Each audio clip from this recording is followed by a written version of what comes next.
आज हम एज़रा की पुस्तक में अध्याय 6 और हागे की पुस्तक के अध्याय 1 और 2 का अध्ययन करेंगे। अध्याय 6। तब राजा दारा की आज्ञा से बाबेल के पुस्तकालय में, जहाँ खजाना भी रहता था, खोज की गई और मादे नाम प्रांत के अहमता नगर के राजगढ़ में एक पुस्तक मिली, जिसमें यह वृतांत लिखा था कि राजा कुस्रू के पहले वर्ष में उसी कुस्रू राजा ने यह आज्ञा दी कि परमेश्वर के भवन के विषय जो यरूशलेम में है, अर्थात वह भवन जिसमें बलिदान किए जाते थे, वह बनाया जाए और उसकी नींव दृढ़ता से डाली जाए। उसकी ऊंचाई और चौड़ाई 60-60 हाथ की हो, उसमें 3 रद्दे भारी भारी पत्थरों के हो और एक परत नई लकड़ी का हो, और इनकी लागत राजभवन में से दी जाए। और परमेश्वर के भवन के जो सोने और चांदी के पात्र नबूकदनेस्सर ने यरूशलेम के मंदिर में से निकलवाकर बाबेल को पहुंचा दिए थे, वह लौटाकर यरूशलेम के मंदिर में अपने अपने स्थान पर पहुंचाए जाए, और तू उन्हें परमेश्वर के भवन में रख देना। अब हे महानद के पार के अधिपति ततने, हे शतरबोजने, तुम अपने सहचरी महानद के पार के अपारसकियों समेत वहां से अलग रहो। परमेश्वर के उस भवन के काम को रहने दो। यहूदियों का अधिपति और यहूदियों के पुरनिये परमेश्वर के उस भवन को उसी के स्थान पर बनाए। वरन मैं आज्ञा देता हूँ कि तुम्हें यहूदियों के उन पुरनियों से ऐसा बर्ताव करना होगा कि परमेश्वर का वह भवन बनाया जाए, अर्थात राजा के धन में से, महानद के पार के कर में से उन पुरुषों को फुर्ती के साथ खर्चा दिया जाए। ऐसा न हो कि उनको रुकना पड़े। और क्या बछड़े, क्या मेढ़े, क्या मेमने स्वर्ग के परमेश्वर के होम बलियों के लिए जिस जिस वस्तु का उन्हें प्रयोजन हो, और जितना गेहूं, नमक, दाख, मधु और तेल यरूशलेम के याजक का है, वह सब उन्हें बिना भूल चूक प्रतिदिन दिया जाए, इसलिए कि वे स्वर्ग के परमेश्वर को सुखदायक सुगंध वाले बलि चढ़ाकर राजा और राजकुमारों के दीर्घायु के लिए प्रार्थना किया करें। फिर मैंने आज्ञा दी है कि जो कोई यह आज्ञा टाले, उसके घर में से कड़ी निकाली जाए और उस पर वह स्वयं चढ़ाकर झकड़ा जाए, और उसका घर इस अपराध के कारण घूरा बनाया जाए। और परमेश्वर जिसने वहां अपने नाम का निवास ठहराया है, वह क्या राजा, क्या प्रजा, उन सबों को जो यह आज्ञा टालने और परमेश्वर के भवन को जो यरूशलेम में है नाश करने के लिए हाथ बढ़ाए, नष्ट करे। मुझ दारा ने यह आज्ञा दी है, फुर्ती से ऐसा ही करना। तब महानद के इस पार के अधिपति ततने और शतबोर्जने और उनके सहचरियों ने दारा राजा की चिट्ठी भेजने के कारण उसी के अनुसार फुर्ती से काम किया। तब यहूदी पुरनिये हागे नबी और इदो के पोते जकरिया के नबूवत करने से मंदिर को बनाते रहे और कृतार्थ भी हुए। और इस्राएल के परमेश्वर की आज्ञा के अनुसार और फारस के राजा कुस्रू, दारा और अर्थक्षेत्र की आज्ञाओं के अनुसार बनाते बनाते उसे पूरा कर लिया। इस प्रकार वह भवन राजा दारा के राज्य के 6वें वर्ष में अदार महीने के 3 दिन को बनकर समाप्त हुआ। इस्राएली अर्थात याजक, लेवीय और जितने बंधुआई से आए थे, उन्होंने परमेश्वर के उस भवन की प्रतिष्ठा उत्सव के साथ की। और उस भवन की प्रतिष्ठा में उन्होंने 100 बेल और 200 मेढ़े और 400 मेमने, और फिर सब इस्राएल के निमित्त पाप बलि करके इस्राएल के गोत्रे की गिनती के अनुसार 12 बकरे चढ़ाए। तब जैसे मूसा की पुस्तक में लिखा है, वैसे ही उन्होंने परमेश्वर की आराधना के लिए जो यरूशलेम में है, बारी बारी से याजकों और दल दल के लेवियों को नियुक्त कर दिया। फिर पहले महीने के 14वें दिन को बंधुआई से आए हुए लोगों ने फसह माना, क्योंकि याजकों और लेवियों ने एक मन होकर अपने अपने को शुद्ध किया था, इसलिए वे सब के सब शुद्ध थे। और उन्होंने बंधुआई से आए हुए सब लोगों और अपने भाई याजकों के लिए और अपने अपने लिए फसह के पशु बलि किए। तब बंधुआई से लौटे हुए इस्राएली और जितने और देश की अन्य जातियों की अशुद्धता से इसलिए अलग हो गए थे कि इस्राएल के परमेश्वर यहोवा की खोज करें, उन सबों ने भोजन किया और अखमीरी रोटी का पर्व 7 दिन तक आनंद के साथ मनाते रहे, क्योंकि यहोवा ने उन्हें आनंदित किया था। और अश्शूर के राजा का मन उनकी ओर ऐसा फेर दिया कि वह परमेश्वर अर्थात इस्राएल के परमेश्वर के भवन के काम में उनकी सहायता करे। इस अध्याय में हम मंदिर का निर्माण पूरा होना देखते हैं। फारस के राजा दारा ने कुस्रू के आदेश की पुष्टि की, जिससे यहूदियों को वापस लौटने और पुनर्निर्माण करने की अनुमति मिली। मंदिर की प्रतिष्ठा बहुत उत्सव के साथ की जाती है और लोग बलिदान चढ़ाते हैं, जो उनके विश्वास और समुदाय की बहाली का प्रतीक है। मंदिर का निर्माण पूरा होना परमेश्वर की वफादारी और उसके लोगों के जीवन में आराधना के महत्व का एक शक्तिशाली अनुस्मारक है। परमेश्वर के वादे निश्चित रूप से समय और विपत्ति के माध्यम से टिके रहेंगे। जिस तरह इस्राएलियों ने मंदिर के पुनर्निर्माण में चुनौतियों का सामना किया, उसी तरह आज के विश्वासी कठिन समय के दौरान परमेश्वर के प्रावधान और वफादारी पर भरोसा कर सकते हैं, यह जानते हुए कि वह अपने वादों को पूरा करेंगे।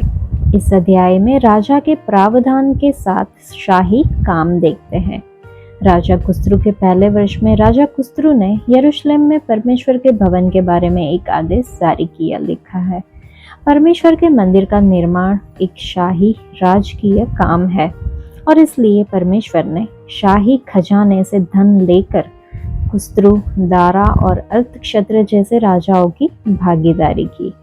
भले ही राजा नबूकदनेस्सर ने परमेश्वर के मंदिर को नष्ट कर दिया और मंदिर के सभी सोने और चांदी के बर्तन ले गए, परमेश्वर ने बाद के राजाओं और उनके आदेश और यहूदी अगुओं द्वारा आज्ञा पालन का उपयोग मंदिर के निर्माण में मदद करने के लिए किया और सोने और चांदी के बर्तन वापस कर दिए।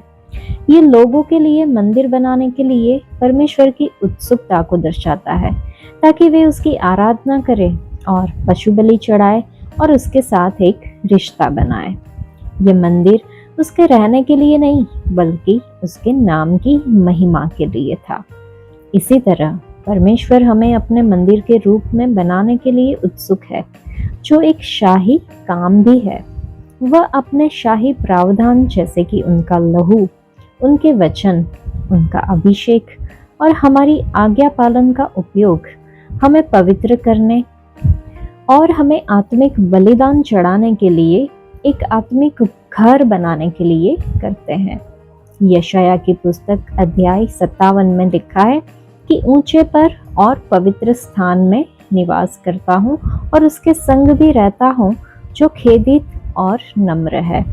इस प्रकार परमेश्वर हमें एक आत्मिक घर के लिए एक नम्र और पश्चातापी आत्मा के साथ बना रहे हैं, ताकि वह हमारे अंदर निवास कर सके। इस प्रकार हम समझते हैं कि पुराने नियम का भवन परमेश्वर के निवास के लिए नहीं था, लेकिन अब वह हमें एक आत्मिक घर में बना रहे हैं, ताकि वह हमारे अंदर निवास कर सके। क्या हमारे पास उनका आत्मिक घर बनने के लिए नम्र और खेदित आत्मा है, जहां परमेश्वर निवास करना चाहते हैं? ये हमें खुद को पूछना होगा।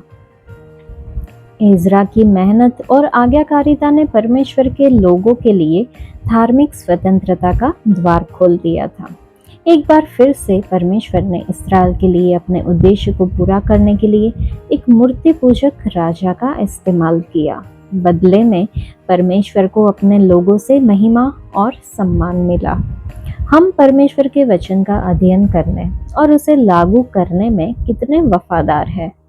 जितना ज्यादा हम पवित्र शास्त्र का अध्ययन करेंगे, उतना ही ज्यादा हम समझ पाएंगे कि यहोवा को प्रसन्न करने के लिए हमें कैसे जीना चाहिए। तभी हम दूसरों की अगुवाई करने और उन्हें सिखाने के लिए तैयार हो पाएंगे। इसीलिए अध्ययन करे, आज्ञा माने और सिखाए। हागे की पुस्तक का अध्याय 1। दारा राजा के दूसरे वर्ष के 6वें महीने के पहले दिन यहोवा का ये वचन हागे भविष्यवक्ता के द्वारा शालतिएल के पुत्र जरुब्बाबेल के पास, जो यहूदा का अधिपति था, और यहोसादाक के पुत्र यहोशू महायाजक के पास पहुंचा। सेनाओं का यहोवा यूं कहता है, ये लोग कहते हैं कि यहोवा का भवन बनाने का समय नहीं आया है। फिर यहोवा का यह वचन हागे भविष्यद्वक्ता के द्वारा पहुंचा, क्या तुम्हारे लिए अपने छत वाले घरों में रहने का समय है, जबकि यह भवन उजाड़ पड़ा है? इसलिए अब सेनाओं का यहोवा यूं कहता है, अपनी अपनी चाल चलन पर ध्यान करो। तुमने बहुत बोया परंतु थोड़ा काटा, तुम खाते हो परंतु पेट नहीं भरता, तुम पीते हो परंतु प्यास नहीं बुझती, तुम कपड़े पहनते हो परंतु गर्माते नहीं, और जो मजदूरी कमाता है वह अपनी मजदूरी की कमाई को छेद वाली थैली में रखता है। सेनाओं का यहोवा तुमसे यूं कहता है, अपने अपने चाल चलन पर सोचो। पहाड़ पर चढ़ जाओ और लकड़ी ले आओ और इस भवन को बनाओ, और मैं उसको देखकर प्रसन्न होऊंगा और मेरी महिमा होगी। यहोवा का यही वचन है। तुमने बहुत उपज की आशा रखी, परंतु देखो थोड़ी ही है, और जब तुम उसे घर ले आए तब मैंने उसको उड़ा दिया। सेनाओं के यहोवा की यह वाणी है, ऐसा क्यों हुआ? क्या इसलिए नहीं कि मेरा भवन उजाड़ पड़ा है और तुम में से प्रत्येक अपने अपने घर को दौड़ा चला जाता है? इस कारण आकाश से ओस गिरना और पृथ्वी से अन्न उपजना दोनों बंद है, और मेरी आज्ञा से पृथ्वी और पहाड़ों पर और अन्न और नए दाख मधु पर और ताजे तेल पर और जो कुछ भूमि से उपजता है उस पर, और मनुष्यों और घरेलू पशुओं पर और उनके परिश्रम की सारी कमाई पर भी अकाल पड़ा है। तब शालतिएल के पुत्र जरुब्बाबेल और यहोसादाक के पुत्र यहोशू महायाजक ने सब बचे हुए लोगों समेत अपने परमेश्वर यहोवा की बात मानी, और जो वचन उनके परमेश्वर यहोवा ने उनसे कहने के लिए हागे भविष्यवक्ता को भेज दिया था, उसे उन्होंने मान लिया, और लोगों ने यहोवा का भय माना। तब यहोवा के दूत हागे ने यहोवा से आज्ञा पाकर उन लोगों से यह कहा, यहोवा की यह वाणी है, मैं तुम्हारे संग हूँ। और यहोवा ने शालतिएल के पुत्र जरुब्बाबेल को, जो यहूदा का अधिपति था, और यहोसादाक के पुत्र यहोशू महायाजक को और सब बचे हुए लोगों के मन को उभार का उत्साह से भर दिया कि वे आकर अपने परमेश्वर सेनाओं के यहोवा के भवन को बनाने में लग जाए। यह दारा राजा के दूसरे वर्ष के 6वें महीने के 24वें दिन हुआ। यह अध्याय पढ़ के हमने समझा कि मैं तुम्हारे साथ हूँ, यहोवा की यह वाणी है। 70 साल की बंधुआई के बाद फारस के राजा कुस्रू ने 538 ईसा पूर्व में निर्वासित यहूदियों को यरूशलेम लौटने दिया। जरुब्बाबेल के नेतृत्व में मंदिर का निर्माण 2 साल बाद 536 ईसा पूर्व में शुरू हुआ। 2 साल बाद 534 ईसा पूर्व में काम रोक दिया गया। 14 साल तक मंदिर का निर्माण बंद रहा। मंदिर के निर्माण से 14 साल के समय के बाद परमेश्वर ने 520 ईसा पूर्व में हागे के माध्यम से बात की। कुस्रू, दारा और अर्थक्षेत्र जैसे राजाओं के ऐतिहासिक अभिलेखों का उपयोग विद्वानों द्वारा वर्षों की गणना करने के लिए किया गया था। मंदिर के निर्माण ने उनकी सुस्ती और आलस के लिए परमेश्वर को लोगों को अकाल और अभाव के माध्यम से फटकार लगानी पड़ी। परमेश्वर ने उनसे उस उत्कृष्ट कार्य पर वापस लौटने और परिश्रम के साथ इसे आगे बढ़ाने का आग्रह किया। तब राज्यपाल जरुब्बाबेल और महायाजक यहोशू और निर्वासन से लौटे सभी लोगों ने यहोवा की आवाज सुनी। जरुब्बाबेल यहूदा के अंतिम वेद शासक यकोन्याह का वंशज था। हागे के वचन के माध्यम से परमेश्वर की आवाज व्यक्त की गई थी नेतृत्व को आज्ञाकारिता के लिए उदाहरण स्थापित करना था। सभी लोग अपने अगुवाओं को अनुसरण करते थे। लोग यहोवा की उपस्थिति से भय मानते थे। उनमें ईश्वरीय अधिकार के लिए बहुत सम्मान था और ईश्वरीय क्रोध का बहुत भय था। इससे लोग परमेश्वर के वचन से कांप उठते थे। परमेश्वर के प्रति उनके भय ने आज्ञाकारिता को प्रेरित किया। जब परमेश्वर ने उनके हृदय से देखा कि उनकी आज्ञाकारिता और उनकी उपस्थिति का उनका भय वास्तविक था, तो वह हागे के माध्यम से प्रतिक्रिया करने के लिए दयालु थे। तब यहोवा के भविष्यवक्ता हागे ने यहोवा के नाम से घोषणा करते हुए कहा, मैं तुम्हारे साथ हूँ, यहोवा की यह वाणी है। परमेश्वर उन्हें प्रोत्साहित करने और कार्य के लिए उन्हें मजबूत करने के लिए वहां पे थे। यहोवा ने उन्हें आश्वासन दिया कि वह उनके साथ रहेंगे, उन्हें समृद्ध करेंगे, उनके कार्यों में उनकी सहायता करेंगे और उन लोगों से उनकी रक्षा करेंगे जो उनके विरुद्ध द्वेष रखते हैं। यहोवा ने जरुब्बाबेल, यहोशू और सभी लोगों को उकसाया, इसलिए वे आए और यहोवा के मंदिर पर काम करने लगे। परमेश्वर अपने बच्चों को लगातार अपनी आज्ञाओं का पालन करने की सामर्थ्य और प्रोत्साहन देते हैं। हमारे प्रभु यीशु ने अपने शिष्यों को महान आदेश के साथ भेजते समय ये वादा किया कि देखो, मैं जगत के अंत तक सदैव तुम्हारे साथ हूँ। परमेश्वर के कार्य को पूरा करने की शक्ति पुनर्जीवित उद्धारकर्ता की उपस्थिति और अधिकार द्वारा प्रदान की जाती है। तो क्या हम इस बात की गवाही देते हैं कि प्रभु थकावट और परीक्षा के समय में हमारे साथ है और यह हमें मजबूत बनाते हैं? क्या हम विश्वास के साथ सुसमाचार फैलाने के लिए पर्याप्त साहसी है कि प्रभु हमारे साथ है? हागे की पुस्तक में अध्याय 2। फिर 7वें महीने के 21वें दिन को यहोवा का ये वचन हागे भविष्यवक्ता के पास पहुंचा। शालतिएल के पुत्र यहूदा के अधिपति जरुब्बाबेल और यहोसादाक के पुत्र यहोशू महायाजक और सब बचे हुए लोगों से यह बात कह, तुम में से कौन है जिसने इस भवन की पहली महिमा देखी है? अब तुम इसे कैसी दशा में देखते हो? क्या यह सच नहीं कि यह तुम्हारी दृष्टि में उस पहले की अपेक्षा कुछ भी अच्छा नहीं है? तो भी अब यहोवा की यह वाणी है, हे जरुब्बाबेल हियाव बांध, और हे यहोसादाक के पुत्र यहोशू महायाजक हियाव बांध। और यहोवा की यह भी वाणी है कि हे देश के सब लोगों, हियाव बांध कर काम करो, क्योंकि मैं तुम्हारे संग हूँ। सेनाओं के यहोवा की यही वाणी है। तुम्हारे मिस्र से निकलने के समय जो वाचा मैंने तुमसे बांधी, उसी वाचा के अनुसार मेरा आत्मा तुम्हारे बीच में बना है। इसलिए तुम मत डरो, क्योंकि सेनाओं का यहोवा यूं कहता है, अब थोड़ी ही देर बाकी है कि मैं आकाश और पृथ्वी और समुद्र और स्थल सब को कंपित करूंगा, और मैं सारी जातियों को कंपाऊंगा, और सारी जातियों की मनभावनी वस्तुएं आएगी, और मैं इस भवन को अपनी महिमा के तेज से भर दूंगा। सेनाओं के यहोवा का यही वचन है। चांदी तो मेरी है और सोना भी मेरा ही है। सेनाओं के यहोवा की यही वाणी है। इस भवन की पिछली महिमा इसकी पहली महिमा से बड़ी होगी। सेनाओं के यहोवा का यही वचन है, और इस स्थान में मैं शांति दूंगा। सेनाओं के यहोवा की यही वाणी है। दारा के दूसरे वर्ष के 9वें महीने के 24वें दिन को यहोवा का यह वचन हागे भविष्यवक्ता के पास पहुंचा।